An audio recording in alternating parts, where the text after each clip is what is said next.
Subscribe now and press the bell icon. Never miss an update.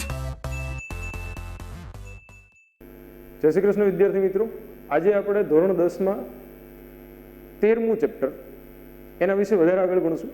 ગયા ચેપ્ટરમાં આપણે વાત કરી હતી ચુંબક વિશે, માત્ર ચુંબક વિશે લીધું હતું, પણ આપણા ચેપ્ટરનું નામ એવું કંઈક એવું છે કે વિદ્યુત પ્રવાહની ચુંબકીય અસર. જો ગયા ચેપ્ટરમાં આપણે ચુંબક વિશે વાત કરી હતી, એમાં તમને આ વસ્તુ એક સમજાવી હતી કે ચુંબકની આસપાસ શું હોય, તો કે ચુંબકીય ક્ષેત્ર. શું હોય? ચુંબકીય ક્ષેત્ર. ચુંબકની આસપાસ એટલે કે ચુંબકની જે અસર છે એ શું છે? ચુંબકીય ક્ષેત્ર. તો આજના આ લેક્ચરમાં આપણે ચુંબક અને વિદ્યુત ક્યાં ભેગા છે, એની વચ્ચે શું સંબંધ છે એ જોઈશું.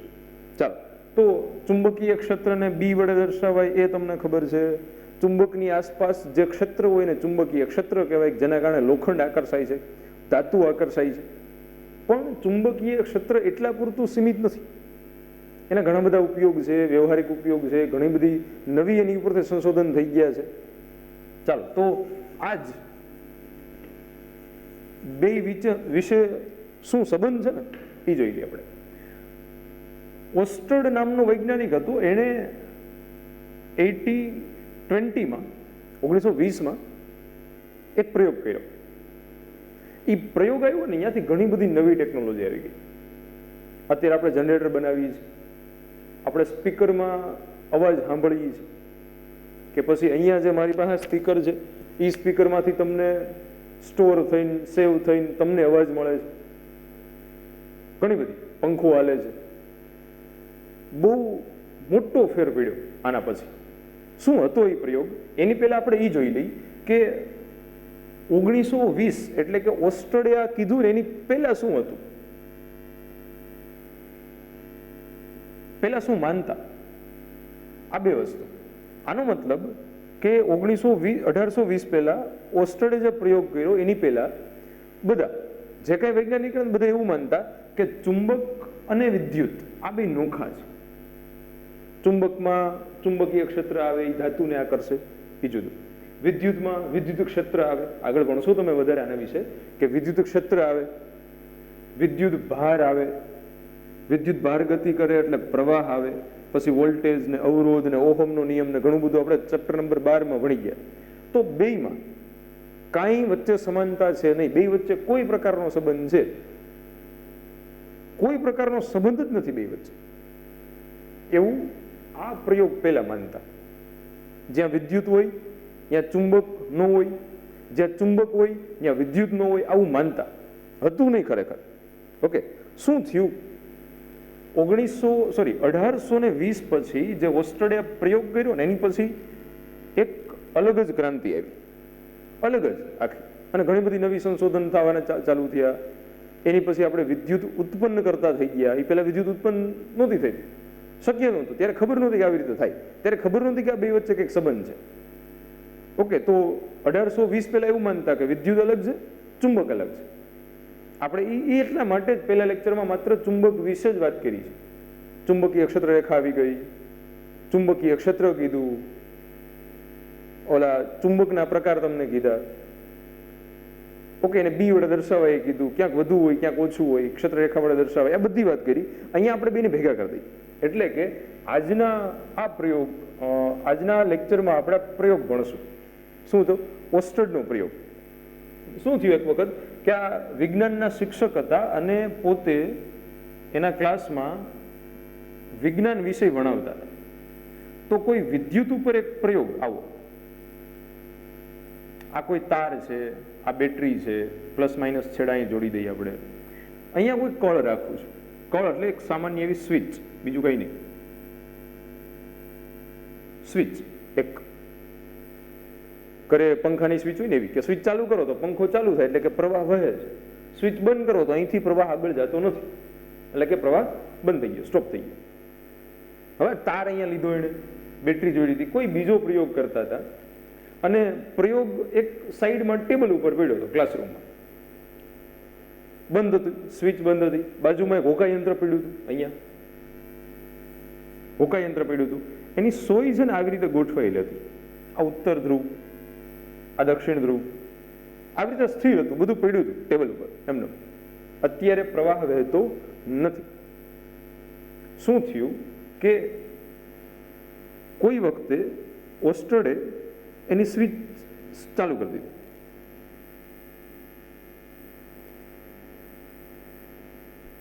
એટલે કે આ કળ જે હતી ને, જો આ બંધ હાલતમાં કળ છે, આ જે રહી ને આવી રીતે હું દોરું ને તો આ બંધ હાલતમાં છે, એટલે કે સ્વિચ કળ બે એક જ થયું, કળ અને સ્વિચ આ બંધ છે. અત્યારે અહીંયા મારે દોરવી હોય ને તો શું આવે કે અહીંથી સ્વિચ મારે ચાલુ કરવી હોય તો ને સિમ્બોલ છે કે અહીંથી આવી રીતે આમ તો કરવું જ પડશે તમારે. અહીંયા હું ટપકું કરું ને એનો મતલબ કે પ્રવાહ વહે છે. પ્રવાહ કઈ રીતે વહે છે તો કે આપણે આમ દર્શાવી છે રૈવાજિક પ્રવાહ. દર વખતે બધી આકૃતિમાં આપણે રૈવાજિક પ્રવાહ દર્શાવીશું. અહીંથી પ્રવાહ આમ વહે છે, બરોબર છે, અહીંથી પ્રવાહ આમ વહે છે ઉપરની બાજુ, અને અહીંથી પાછો બેટરીમાં આવે. આ પ્રવાહની દિશા દર્શાવીને અહીં લખી નાખી કે આ જે દર્શાવ્યું છે શું છે, આઈ છે. તો આ જે પ્રવાહ વહેતો નહોતો ત્યારે ચુંબકીય સોય હુકાયંત્રની ઉત્તર દક્ષિણ દિશામાં આવી રીતે ફેરવી, આવી રીતે સ્થિર હતી. હવે જેવી સ્વિચ ચાલુ કરી, જેવો પ્રવાહ વહેવાનો ચાલુ થયો, તારમાંથી પ્રવાહ પસાર થયો, એટલે સોય જે છે ને એ ચુંબકીય સોય તારને લંબ રૂપે ગોઠવાણી. તાર આવી રીતે છે, સોય આવી રીતે છે. અત્યારે જો સોય આવી રીતે છે આમ, પછી પ્રવાહ પસાર થયો તો તાર તો એમને જ છે, ખાલી પ્રવાહ પસાર થયો એટલે સોય આમ કરી ગઈ. તો આ બે વચ્ચે કેટલાનો ખૂણો થયો, 90. એટલે કે તારને લંબ રૂપે સોય કેવી રીતે ગોઠવાઈ ગઈ, તારને લંબ રૂપે. તો ઓસ્ટર્ડે વિચાર્યું ભાઈ અહીંયા ચુંબકીય ક્ષેત્ર કઈ બદલ્યું નથી, કોઈ મોટું ચુંબક આની આજુબાજુ નથી લઈ આવ્યા. નકર તમે જોયું હશે મોટું ચુંબક હોકાયંત્રની બાજુમાં લઈ જાઓ ને તો એની દિશા ફરી જાય. આકર્ષણ અપાકર્ષણના કારણે, જે આપણે ગયા લેક્ચરમાં વાત કરી કે બે સરખા ધ્રુવો હોય તો આકર્ષણ થાય, અપાકર્ષણ થાય, અને વિરુદ્ધ પ્રકારના ધ્રુવો હોય તો શું થાય, આકર્ષણ.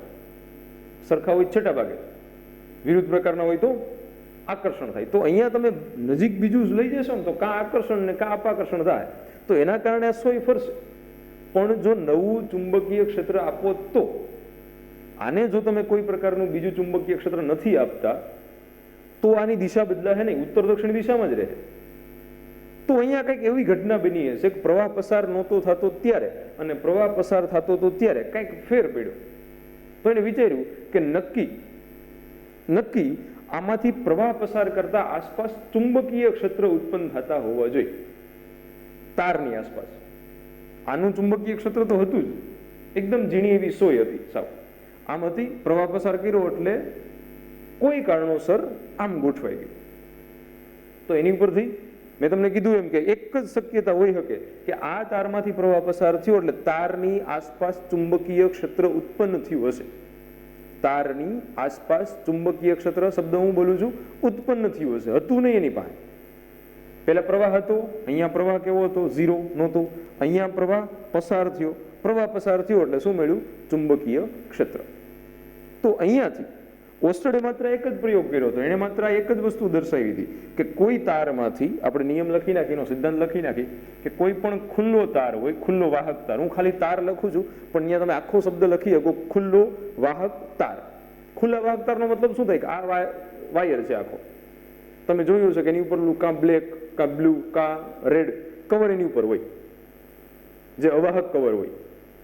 એ કવર કાઢી નાખો તો એને ખુલ્લો વાહક તાર કહેવાય. અંદરથી તાંબાના તાર દેખાય ને એને શું કહી શકીએ આપણે, ખુલ્લો વાહક તાર.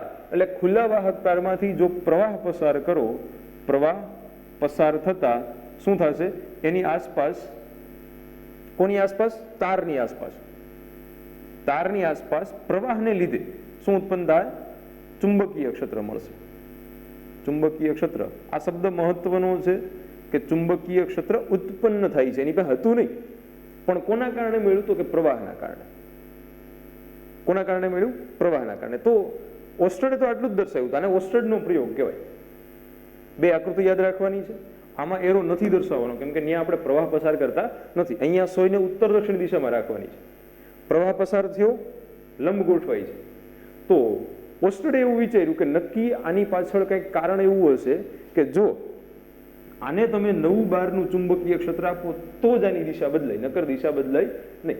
તો એવું થયું હશે કે આ તારમાંથી પ્રવાહ પસાર થતા એની આસપાસ ચુંબકીય ક્ષેત્ર ઉત્પન્ન થયું. શું ઉત્પન્ન થયું, ચુંબકીય ક્ષેત્ર. તો એને નિયમ આપ્યો કે કોઈ પણ ખુલ્લા વાહક તારમાંથી પ્રવાહ પસાર કરો તો એની આસપાસ ચુંબકીય ક્ષેત્ર ઉત્પન્ન થાય. શું ઉત્પન્ન થાય? ચુંબકીય ક્ષેત્ર. કઈ દિશામાં મળે, કેટલું મળે, કેવી રીતે મળે છે, કેવા આકારનું મળે છે, કોઈ વસ્તુ ખબર હતી નહીં. માત્ર એક આ નિયમ આપ્યો. આટલો ગમતો ઓસ્ટર્ડનો પ્રયોગ આપણે હમણાં અહીંયા થોડીક વાર પહેલા લખ્યું હતું કે વૈજ્ઞાનિકો એવું માનતા હતા 1820 પહેલા કે વિદ્યુત અને ચુંબક જે છે ને સાવ નોખા છે, સાવ નોખા છે, એની વચ્ચે કાંઈ સંબંધ જ નથી. પણ ઓસ્ટર્ડના પ્રયોગથી એવું સાબિત થઈ ગયું કે જ્યાં તમે વિદ્યુત લઈ આવો ત્યાં ઓટોમેટિક તમને ચુંબક મળશે. એનો મતલબ કે આ બે વચ્ચે કંઈક સંબંધ છે. ચાલો, વિદ્યુત અને ચુંબક વચ્ચે સંબંધ છે એવું કોણે સૌ પ્રથમ વખત દર્શાવ્યું? તો કે ઓસ્ટર્ડે. કોણે સાબિત કર્યું? તો કે ઓસ્ટર્ડે. તો એ સૌથી પહેલા આ દર્શાવ્યું કે જ્યાં ચુંબક હશે ત્યાં તમને શું મળશે? વિદ્યુત. આપણે બે વસ્તુ ભણવાની છે કે જ્યાં વિદ્યુત હોય ત્યાં ચુંબકય મળે, અને જ્યાં ચુંબકીય ક્ષેત્ર હોય ત્યાં વિદ્યુતય મળે. તો અડધો ભાગ આ છે, અડધો ચેપ્ટરનો અડધો ભાગ આ છે. 2 MP પ્રશ્ન ભણશું એમાં એક આ સિદ્ધાંત હશે કે વિદ્યુત હોય અહીંયા ચુંબક મળે, જે તમને અહીંયા કીધું. બાકીનો જે ઊંધો સિદ્ધાંત છે એ પછીના MP પ્રશ્નમાં ભણશું આપણે. અત્યારે આપણે આટલું જોઈ લઈ. અત્યારે આપણે આટલું યાદ રાખવાનું છે, કોઈ પણ તારમાંથી તમે વિદ્યુત પ્રવાહ પસાર કરો તો એની આસપાસ તમને શું મળે? ચુંબકીય ક્ષેત્ર ઉત્પન્ન થયેલું મળે. ફરજિયાત થાય. અહીં તમે ઉકાયંત્ર રાખો તોય ભલે, ન રાખો તોય ભલે. એને જરૂર શું છે? તો કે એમાંથી પ્રવાહ પસાર થવો જોઈએ. ખુલ્લો વાહક તાર, એમાંથી પ્રવાહ પસાર કરો તો તમને આસપાસ ચુંબકીય ક્ષેત્ર મળે છે. ચાલો આપણે એ જોઈએ કે એક તમને મેં કીધું હતું કે આ ચુંબક છે NS. આ શું દોરું છું? ચુંબકીય ક્ષેત્ર રેખા. અહીંયા વધુ હોય, અહીંયા ઓછું હોય, આ બાજુ વધારે છે, આ બાજુ અહીંયા ઓછું હશે, અહીંયા વધારે છે. શું હતું? N માંથી નીકળે, S માં દાખલ થાય, S માંથી N તરફ, અંદર S થી N, બહાર N થી S. એવી રીતે અહીંયા એરવામાં આવશે. ઓકે, તો આ ક્ષેત્ર રેખા છે. આ કોની ક્ષેત્ર રેખા થઈ? તો કે ચુંબકની. ચુંબકની ક્ષેત્ર રેખા આવી રીતે હોય. પણ મેં અહીંયા તાર કોઈ રાખ્યો છે તો તારનું ચુંબકીય ક્ષેત્ર અને ક્ષેત્ર રેખા, ચાલો એ સમજીને યાદ રાખવાનું છે કે કોઈ તાર છે આવી રીતે. ચાલો, મેં તમને એક પ્રયોગ કરવાનો કીધો તો ચુંબકમાં કે ચુંબક લ્યો, એની ઉપર ધૂળ રાખો, ચુંબક લ્યો, એની ઉપર ધૂળ રાખો, ઝીણી ધૂળ, પછી નીચેથી ઠપકારો તો એક આકાર બનશે આવી રીતે. આમ બધી રેખાઓ બહાર આવતી હોય તો ચુંબકની ક્ષેત્ર રેખા ઉપર ઝીણી ધૂળ ગોઠવાઈ જાય, તમને ક્ષેત્ર રેખા દેખાય, ચુંબકનું ચુંબકીય ક્ષેત્ર દેખાય. અહીંયા એ કરી શકે કે અહીંયા પૂઠું રાખો, એક તાર પસાર કરી દો. હવે એમાંથી જેવો હું પ્રવાહ પસાર કરીશ, જો અત્યારે આમાં ચુંબકીય ક્ષેત્ર નહીં મળે, મને મળશે? અત્યારે નહીં મળે. પણ આમાંથી હું પ્રવાહ પસાર કરીશ ને પછી મળશે. ક્યારે મળશે? પ્રવાહ પસાર કરો પછી. અત્યારે હું કદાચ એમાં ધૂળ નાખીશ તો કાંઈ ફેર નહીં પડે. પણ કોઈ વખતે હું આમાંથી પ્રવાહ પસાર કરું છું, માનો કે I જેટલો પ્રવાહ પસાર કરું છું, તો આની આસપાસ મને ચુંબકીય ક્ષેત્ર મળશે. કઈ રીતે મળશે?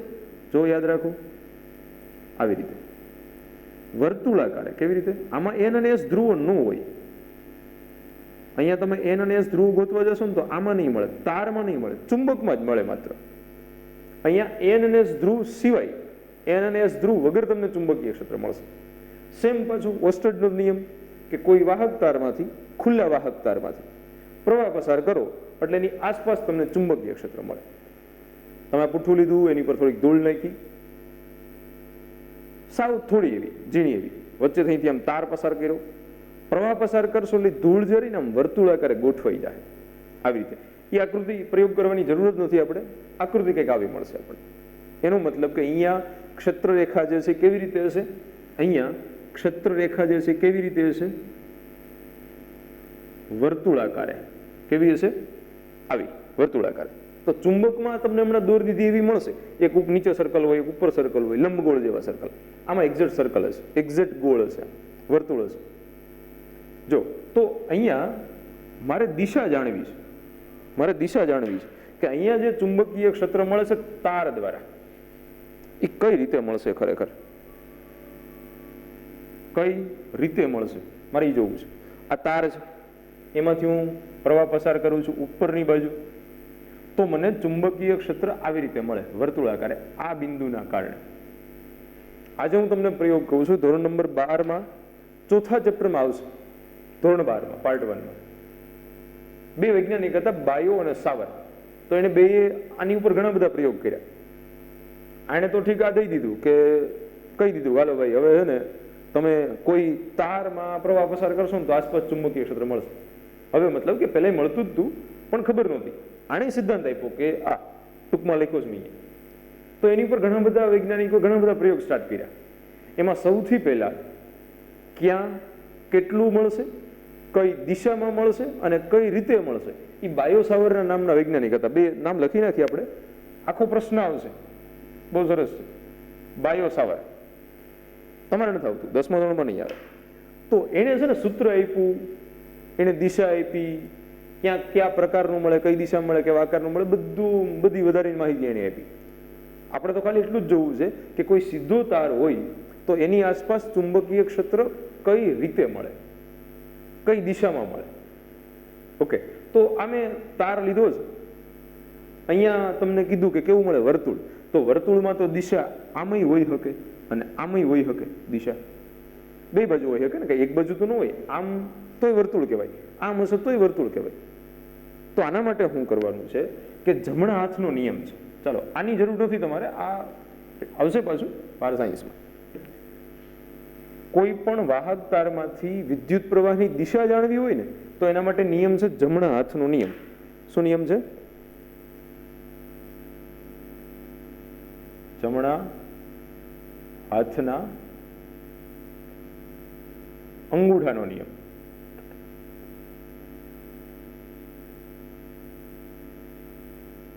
ચાલો, આવું છે. શું કરવાનું? જમણો હાથ લેવાનું. જો અહીંયા આપણે બે તાર દોર નાખી, બેયમાં દિશા લખશું. આ બાજુનો તાર છે, માનો કે એમાંથી પ્રવાહ પસાર થાય છે નીચેની બાજુ આઈ જેટલો. તો આમાં વર્તુળ જ આ બિંદુ ઉપર મારે ચુંબકીય ક્ષેત્ર રેખા દોરવી છે. આમ જ દોરે, પણ શું હરખી દિશામાં છે બેયમાં? આમાં પ્રવાહ ઉપર જાય છે, આમાં પ્રવાહ નીચે આવે છે. અહીંયા એવું જ થશે. કદાચ પ્રવાહની દિશા બદલાવી નાખે, પ્રવાહ અહીંથી આમ પસાર થાય છે, એની જગ્યાએ હું એવું કરું, પ્રવાહ અહીંથી આમ પસાર થાય, આવી રીતે પસાર થાય પ્રવાહ. તો આ જે સોય આમ હતી, જો આ સોય આમ હતી અને જે પ્રવાહ પસાર થવાના કારણે આમ નમી ને, તો જો તમે ઊંધી દિશામાં પ્રવાહ પસાર કરો તો સોય એક બાજુ પ્રવાહ પસાર કરો છો તો આમ નમે છે. તો આવી રીતે હોય અને પેલા કરતા ઊંધી દિશામાં પ્રવાહ પસાર કરો ને તો સોય ઊંધી નમશે. એટલે કે આના માટે ક્ષેત્રની દિશાની તો કંઈક મહત્વ છે જ, દિશા વગરનું નથી. બે વખતે તમે ગમે એ બાજુ પ્રવાહ પસાર કરો તો આમ જ નમે એવું જરૂરી છે નહીં. દિશા છે અહીંયા, તો એ જ દિશાની આપણે વાત કરી છે કે હું જો પ્રવાહ આમ પસાર કરું તો મને એક દિશામાં ચુંબકીય ક્ષેત્ર મળતું હશે, અને જો પ્રવાહ નીચે બાજુ પસાર કરું તો એ પહેલા કરતા વિરુદ્ધ દિશામાં મળતું હશે ચુંબકીય ક્ષેત્ર. એના માટે શું કરવાનું છે? જમણા હાથના અંગૂઠાનો નિયમ. શું? જમણા હાથના અંગૂઠાનો નિયમ. આવી રીતે અંગૂઠો જે છે ને પ્રવાહની દિશામાં રાખવાનો. અહીંયા લખું છું, ઇન્સ્ટ્રક્શન લખું છું અહીંયા. પહેલી વસ્તુ કે અંગૂઠો છે ને, અંગૂઠો એને ક્યાં રાખવાનો? પ્રવાહની દિશામાં. ચાલો ગોઠવો જઈએ. આ પહેલા માટે મેળવીએ આપણે. પહેલા સૌથી પહેલા કે પ્રવાહ ક્યાં જાય છે? ઉપર. જો અહીંયા ઉપર એરો દર્શાવ્યો છે તો મેં અંગૂઠાને ઉપર રાખી દીધો અહીંયા. હવે આંગળીઓ કઈ રીતે વીંટળાય છે? જો આંગળીઓ કઈ રીતે વીંટળાય છે, આંગળીઓને ક્યાંય ગોઠવવાનું નથી, માત્ર અંગૂઠાને ગોઠવવાનો છે. પ્રવાહ ક્યાં જાય છે? ઉપર. આંગળીઓ કઈ રીતે ગોઠવાય છે? આવી રીતે. માનો કે અહીંયા પ્રવાહ ઉપર જાય છે અહીંથી આમ, તો હું આમ રાખી દઉં આવી રીતે. દેખાય છે? અહીંથી ઉપર જાય છે. આંગળીઓ કઈ રીતે વીંટળાય છે? અહીંથી આમ. તો એનો મતલબ કે અહીંથી ચુંબકીય ક્ષેત્ર બહાર આવતું હશે અને આમ રાઉન્ડ મારીને અહીંથી ક્યાં જતું છે? અંદર.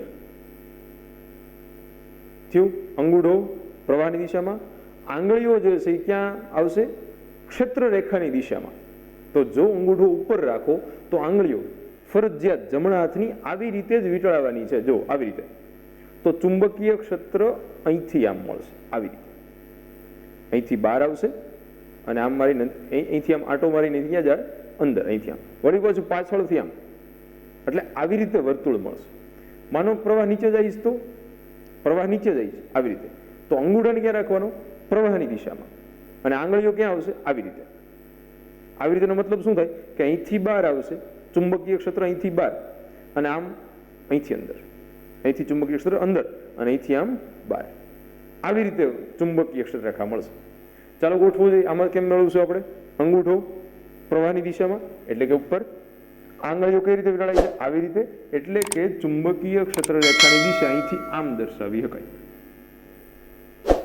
કોઈ પણ જગ્યાએ, માનો હું અહીંયા દર્શાવું છું આ જગ્યા ઉપર, તો પણ દિશા તો ઈ જ આવશે. શું કામ? તો કે આ ભાગ લ્યો તમે તારનો, એમાંથી પ્રવાહ ક્યાં જાય છે? ઉપર. તો ચુંબકીય ક્ષેત્ર આવી રીતે આમ. અહીંથી પ્રવાહ ક્યાં જાય છે? ઉપર. અહીંથી ક્યાં જાય છે? ઉપર. અહીંથી ક્યાં જાય છે? ઉપર. તો બધી જગ્યાએ તમે ક્ષેત્રરેખા દોરો તો બધી જગ્યાએ કેવી રીતે મળે? આવી રીતે વર્તુળાકાર જ મળશે બધી જગ્યાએ. ચાલો આમાં ગોઠવો. શું થાય? પ્રવાહ ક્યાં જાય છે? નીચે. જમણો હાથ લેવાનો, અંગૂઠાને પ્રવાહની દિશામાં રાખવાનો, આંગળીઓ કઈ રીતે વીંટળાય છે? આવી રીતે આમ, આવી રીતે. તો આવી રીતે વીંટળાય છે તો શું થાય? ચુંબકીય ક્ષેત્રરેખા અહીંથી અંદર, અહીંથી બહાર. બે જર્યા કરશું આપણે, એક આ છેડા ઉપર, એક આ છેડા ઉપર. આ તાર છે, પ્રવાહ નીચે જાય છે તો ચુંબકીય ક્ષેત્ર આવી રીતે મળશે, અહીંથી બહાર અને અહીંથી આમ અંદર. જો અહીંથી અંદર જાય છે, અહીંથી ક્યાં આવે છે? બહાર. ઓકે, તો એક ભાગ આપણે રાખીએ છીએ, એક ભાગ ત્યાંથી ભૂસી નાખીએ, એક ભાગ રાખીએ આપણે. દોરી લેજો આકૃતિ. મારે અહીંયા થોડીક બીજી વસ્તુ લખવી છે એટલે હું ભૂસું છું. આ ભાગ ભૂસી નાખશું આપણે. એવું લાગે તો વિડીયો પોઝ કરીને દોરી લેવાય. બે આકૃતિ દોરવાની કે નીચે લખશું? નીચે લખી આલો. અંગૂઠો પ્રવાહની દિશામાં અને આંગળીઓ ક્યાં આવશે? ચુંબકીય ક્ષેત્ર રેખાની દિશામાં. ઓકે, ચુંબકીય ક્ષેત્ર રેખાની દિશામાં. રેખાની દિશા, ચુંબકીય ક્ષેત્ર રેખાની દિશા, એની દિશામાં આવશે. ઓકે, તો અહીંથી આમ મળશે ચુંબકીય ક્ષેત્ર, આના માટે આમ મળશે ચુંબકીય ક્ષેત્ર. હું એક તાર દોરું છું અહીંયા. તાર કેવા રંગનો હોય? ગમે એવા રંગનો હોય, પણ અહીંયા આપણે બ્લેક દોરશું. ચલો, પ્રવાહ માનો કે ઉપર જાય છે આઈ જેટલો, તો હું ક્ષેત્રરેખા દર્શાવી શકું. માનો હું આ બિંદુ માટે ક્ષેત્રરેખા દર્શાવું છું. આ એક નાના અમથા બિંદુ માટે આપણે ક્ષેત્રરેખા દર્શાવી છે. અહીંયા પ્રવાહ ક્યાં જાય છે? ઉપર. તો ચુંબકીય ક્ષેત્રરેખા કેવી રીતે મળશે? આવી રીતે. હું એની જગ્યાએ એના બિંદુ માટે ઘણી બધી ક્ષેત્રરેખા દોરી શકું. આ આકૃતિ જુઓ, નાનું સર્કલ, આ જ બિંદુની છે બધી ક્ષેત્રરેખા. પેલું નાનું સર્કલ, બીજું મોટું, ત્રીજું ઈથી મોટું, ઈથી મોટું, બધા 3 સર્કલ દોરું છું, વધારે નથી દોરતું આમ. પણ બધામાં અહીંયા ચુંબકીય ક્ષેત્રરેખા આમ અહીંથી બહાર, આ જગ્યા ઉપર. તો અહીંથી ક્ષેત્રરેખા ક્યાં આવતી હશે? બહાર. અને અહીંથી ક્ષેત્રરેખા ક્યાં જતી હશે? અંદર. થશે એવું? શું થાય તમે વિચારો. જો આ તારનો આખો ભાગ છે, તારની બે ભાગ થઈ ગયા, તારની એક આ બાજુ, તારની ગોલી બાજુ. તારની આ બાજુ છે, બધા ભાગમાં ચુંબકીય ક્ષેત્રરેખા બધી જગ્યાએ અહીંથી ક્યાં આવતી છે? બહાર. કોઈ પણ જગ્યાએ માપો. અને અહીંયા બધી જગ્યાએ ચુંબકીય ક્ષેત્રરેખા કેવી જતી છે? અંદર. કોઈ પણ જગ્યાએ માપો, તમે અહીંયા માપો તોય અંદર જતું હશે, અહીંયા જોવો તોય અંદર જતું હશે, અહીંયા તો જોવો તોય અંદર જતું હશે. કેમ કે આપણે લીધું આવી રીતે ચુંબકીય ક્ષેત્ર મળશે. આવી રીતે અહીંથી ફરજિયાત બહાર અને આમ રાઉન્ડ મારીને અહીંથી અંદર. પછી નાનું સર્કલ હોય, નાનું સર્કલ હોય, એકદમ નાનું સર્કલ હોય, અહીંથી એમ નાનું ઊંધું સર્કલ બનાવો તો અહીંથી ક્ષેત્રરેખા બહાર ને અહીંથી ક્યાં? અંદર. આવું થશે. હું એક જ બિંદુ માટે વાત કરી, પણ બધા માટે આવી રીતે દોરી શકાય. આપણે વધારે દોરતા નથી, પણ બધા માટે આવી રીતે જ દોરી શકાય કે કોઈ એક ભાગમાંથી, આખા ભાગમાંથી ક્ષેત્રરેખા બહાર, અહીંથી જેટલી ક્ષેત્રરેખા આ ભાગમાંથી મળશે ને બધી અહીંથી બહાર જ આવશે. અને જેટલી ક્ષેત્રરેખા અહીંયા મળશે ને બધી ક્યાં જાય? અંદર. બધી. કોઈ પણ લ્યો, નાની લ્યો, મોટી લ્યો, બે ત્રણ મેં દર્શાવી છે. કોઈ પણ બિંદુ માટે દર્શાવો. હવે આમાં એક આપણે નિયમ ભણ્યા હતા, ક્ષેત્રરેખાનો નિયમ, કે જ્યાં ક્ષેત્રરેખા એકબીજાની નજીક હોય એમાં એવું હતું કે જ્યાં ક્ષેત્રરેખા એકબીજાની નજીક હશે ત્યાં ચુંબકીય ક્ષેત્ર કેવું? પ્રબળ. જો બધા મુદ્દા ચેપ્ટરમાં હારોહાર યાદ રાખવાના છો. ફિઝિક્સ એવું છે જ નહીં તમે એક વસ્તુ યાદ રાખો પછી બીજી ક્યાંય યુઝ ન આવે, આવશે ક્યાંક ને ક્યાંક. તો તમે શું કહેતા કે અહીંયા ચુંબકીય ક્ષેત્ર કેવું? નબળું. શું કામ? તો કે અહીંયા ચુંબકીય ક્ષેત્રરેખા દૂર છે, અહીંયા ચુંબકીય ક્ષેત્રરેખા એકબીજાની નજીક છે, તો ચુંબકીય ક્ષેત્ર કેવું? પ્રબળ. ક્ષેત્રરેખા નજીક તો ક્ષેત્ર પ્રબળ, ક્ષેત્રરેખા દૂર તો ક્ષેત્ર નિર્બળ. આ એક લાક્ષણિકતા આપણે ભણી ગયા. તમે મને કહો છે કે આ નજીકના વિસ્તારમાં, અહીંયા એકદમ નજીકના વિસ્તારમાં તારથી નજીક ચુંબકીય ક્ષેત્ર પ્રબળ હશે કે નિર્બળ હશે? શું હોવું જોઈએ કે ક્ષેત્રરેખા કેવી છે? નજીક. જો હજી હું એક સર્કલ મોટું દોરી નાખું અહીંયા, તો હજી આમ દૂર દોરું તો જેમ દૂર જાઓ ને એમ ક્ષેત્રરેખા છૂટી પડતી જાય છે, નજીક આવો એમ ક્ષેત્રરેખા ભેગી થતી જાય છે. તો તારથી નજીકના વિસ્તારમાં ચુંબકીય ક્ષેત્ર પ્રબળ, અને જેમ દૂર જાઓ એમ ચુંબકીય ક્ષેત્ર શું થાય? ઘટતું જાય. આ નિયમ યાદ રાખવાનો છે.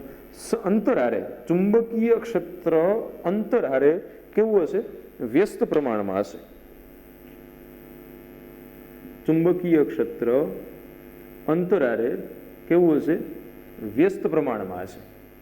એટલે કે જો અંતર વધશે તો ચુંબકીય ક્ષેત્ર ઘટશે. જો અંતર ઘટશે, અહીંથી અંતર દૂર છે, નજીક લાવો એટલે શું થયું? અંતર ઘટ્યું તો ચુંબકીય ક્ષેત્ર શું થાય? વધે.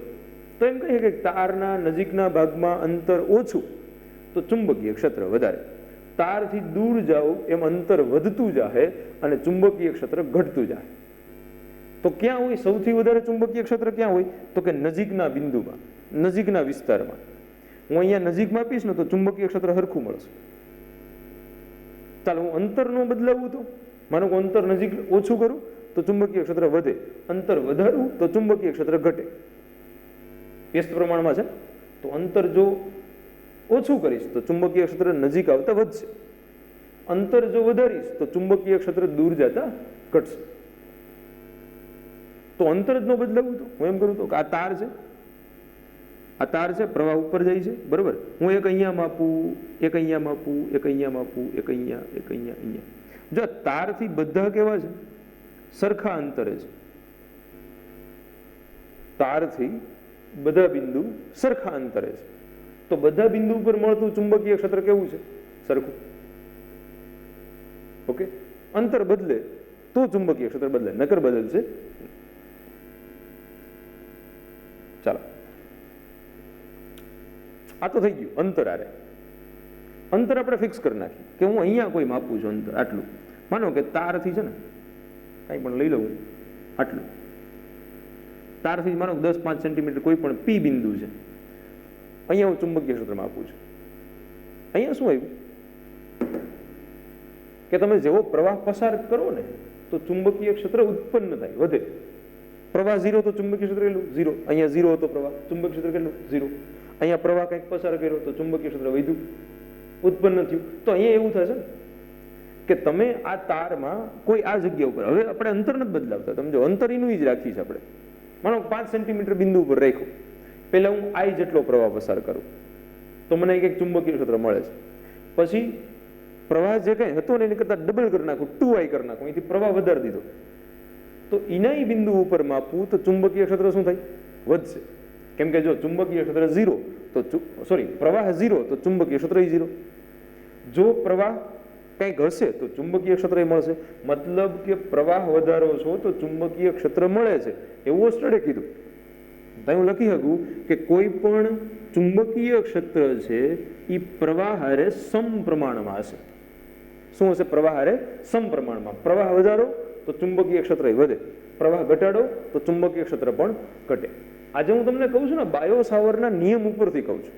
કેમ કે બાયો સાવરે એક આવું સૂત્ર આપ્યું હતું કે B ઇઝ ઇક્વલ ટુ, જો કે અહીંયા ખરેખર DB છે, ઘણું બધું છે એમાં, તમારે આવશે μ0I4πy, આવી રીતે સૂત્ર હતું.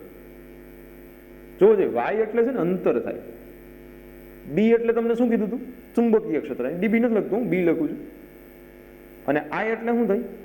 પ્રવાહ. તો જો આવી રીતે લખીએ કે B ચલે છે 1/y, તો શું થયું? છેદમાં છે શું કહેવાય? સમપ્રમાણ. તો યાદ છે સમજાય છે? પછી બી ચલે છે શું આવે આઈ, તો આ ચુંબકીય ક્ષેત્ર આઈ એટલે પ્રવાહ. સૂત્રની તમારે જરૂર નથી, પણ આ મેં કોઈ હવામાં વાત નથી કરી, કોઈ સિદ્ધાંત ઉપરથી, કોઈ સૂત્ર ઉપરથી જ આપ્યું છે. તમે બાર સાયન્સમાં ભણશો ત્યારે વધારે આના વિશે આખું ચેપ્ટર આવશે ને બહુ ઘણી બધી વસ્તુ છે આમાં. આ તો નાનું અમથું ચેપ્ટર છે સાહેબ, થોડી ગમતી માહિતી છે. ઓકે, તો કોઈ સીધો વાહક, ખુલ્લો વાહક તાર હોય એમાં ચુંબકીય ક્ષેત્ર આવી રીતે મળે. કોઈ વાહક તારને તમે સીધું રાખી દો અને એમાં પ્રવાહ પસાર કરો એટલે દરેક બિંદુ ઉપર, આ તો મેં એક બિંદુનું દર્શાવ્યું છે, એની બાજુનું બીજું બિંદુ લો ને તો એમાંય આવી ક્ષેત્રરેખા મળે, એની બાજુનું ત્રીજું બિંદુ લો ને તો આવી જ ક્ષેત્રરેખા મળે. બધામાં આવી રીતે મળશે. એક જ બિંદુની આપણે દર્શાવી છે, પણ જ્યાં આપણે જરૂર હોય ત્યાં દર્શાવવાની, જ્યાં અહીંયા આવશે બધા આવી રીતે જ આવશે, એ જ દિશામાં આવશે. ઓકે, તો આજે આપણે માત્ર ઓસ્ટર્ડે જે પ્રયોગ આપ્યો હતો કે પ્રવાહ પસાર કરો તો તમને આસપાસ ચુંબકીય ક્ષેત્ર મળે, એ જ વસ્તુ ઉપર ભણ્યા. પહેલા ઓસ્ટર્ડનો પ્રયોગ ભણ્યા, પછી એની ઉપરથી તાર ઉપર બી એવા, અહીંયા સીધો તાર હતો, અહીંયા સીધો તાર છે, અહીંયા ઉકાયંત્ર હતું, અહીંયા ઉકાયંત્રની જરૂર છે નહીં, આપણને ખબર પડી ગઈ ઓસ્ટર્ડે કીધું એટલે કે તારમાંથી પ્રવાહ પસાર કરો ને તો આસપાસ ચુંબકીય ક્ષેત્ર ઉત્પન્ન થાય. કેવી રીતે ઉત્પન્ન થાય? તો કે વર્તુળાકારે. દિશા જાણવા હાટું 3 શબ્દ આવશે. અહીં જે લખ્યું છે ને કે જમણા હાથના અંગૂઠાનો નિયમ, તો માત્ર જમણા હાથનો નિયમ કહેશો તો વાક્ય અધૂરું ગણાશે, માત્ર અંગૂઠાનો નિયમ કહેશો તો વાક્ય અધૂરું ગણાશે. કેમ કે એકાદ બે લેક્ચર પછી તમને ખ્યાલ આવશે કે હજી આવા 2 શબ્દ છે, એટલે કુલ 3 આવા નિયમ છે ચેપ્ટર આખામાં. તો અત્યારે આપણે એટલું લઈએ છીએ કે કોઈ સીધો વાહક તાર છે, એની આસપાસ ચુંબકીય ક્ષેત્ર ઉત્પન્ન થાય છે. એ ચુંબકીય ક્ષેત્ર રેખાની દિશા જાણવા માટે જમણા હાથનો નિયમ છે. તારમાંથી જમણા હાથના અંગૂઠાનો નિયમ. અંગૂઠાને પ્રવાહની દિશામાં, આંગળીઓ ચુંબકીય ક્ષેત્ર રેખાની દિશામાં મળશે. જો પ્રવાહ આમ જતું હોય તો ચુંબકીય ક્ષેત્ર રેખા આવી રીતે, જો પ્રવાહ નીચે આવતો હોય તો ચુંબકીય ક્ષેત્ર રેખા આવી રીતે. કોઈ પણ બિંદુ વડે દર્શાવી શકાય એમ એક જ ક્ષેત્ર રેખા દર્શાવી છે, પણ હશે ઘણી બધી. અહીંયા ઘણી બધી દર્શાવી છે, અહીંયા ઘણી બધી આવશે. જો પ્રવાહ અચળ રાખો, પ્રવાહ નથી બદલાવતા આપણે, અને અંતર વધારે ઓછું કરો તો અંતર વધારો ચુંબકીય ક્ષેત્ર ઘટે, અંતર ઘટાડો ચુંબકીય ક્ષેત્ર વધે. એટલે કે વ્યસ્ત પ્રમાણમાં છે સૂત્ર ઉપરથી. અંતર અચળ રાખી દઈએ, અંતર નથી બદલાવતા આપણે, માત્ર પ્રવાહનો વધારો ઘટાડો કરીએ છીએ. તો જો પ્રવાહ વધારો તો ચુંબકીય ક્ષેત્ર વધે, પ્રવાહ ઘટાડો તો ચુંબકીય ક્ષેત્ર ઘટે. ઘણું બધું છે આ ચેપ્ટરમાં. એક આ મુદ્દો વ્યવસ્થિત જોઈ લો, ટેક્સ્ટ બુક વાંચી લો. વધારે આવતા લેક્ચરમાં. Good bye.